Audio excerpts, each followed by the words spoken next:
Welcome to Smart Remarks, land of the free, home of the brave, and those who shoot at them.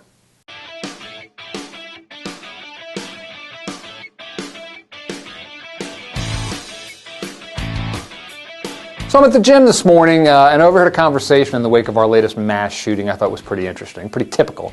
On the one hand, you had an older guy saying, look, obviously something has to be done. And a younger tattooed guy says, no, you can't take away people's guns without taking away their rights, and bad guys will always find a way to get a gun.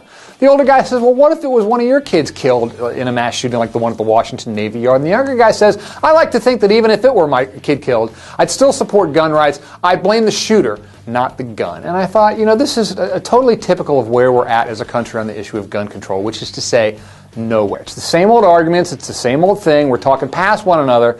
In the meantime, people continue to die. The Washington Navy Yard shooting was the 6th mass shooting of the past 9 months. It's at least the 20th since Obama has become president, and there's going to be ever more. Because where guns remain easily available, where mental illness steeps in that particularly toxic American cultural stew, where anger and frustration and resentment and outrage boil over, some people are going to go get guns, and other people are going to die. And it's become clear that as a society, there's not a damn thing we can do to stop it. Well, there are things we could try. David Frum in the Daily Beast had some interesting suggestions this week. For example, saying that maybe everyone who buys a gun should be required to take classes and take a test and pass that test, just as is the case with driver's licenses. So check this suggestion out. Quote, individuals who are found to store their weapons unsafely could forfeit for a time their ownership rights. But here we go, stepping on the Second Amendment, right? Because if you've got a gun that you want to use to defend yourself from the bad guys, but you keep it unloaded and locked in a safe, what good is it when a bad guy breaks in?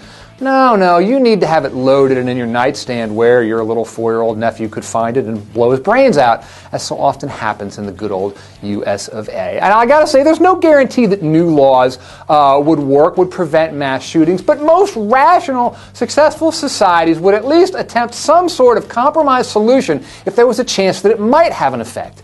And we can't even do that. The pro-gun right is dug in. More and more Americans are skeptical of government in general, and the result is political sclerosis. Half of America at this point could pick up a gun and try to murder the other half, but no matter how much blood runs in the street, we can't or won't do anything about it. We are completely paralyzed on the issue of guns, and of course it's not just guns. We're completely paralyzed on the issue of climate change. We're paralyzed on the issue of Obamacare. Tea Party Republicans are basically vowing to shut down the government in an attempt to overturn it. Our political system has become incapable of addressing the greatest challenges of our time, and because of that, those challenges won't be addressed. When it comes to guns, we will have more mass shootings. This has become an integral aspect of America. You got your mom, you got your apple pie, you got your Chevrolet, you got your armed lunatics shooting up a movie theater or an elementary school. This is the way it is, America.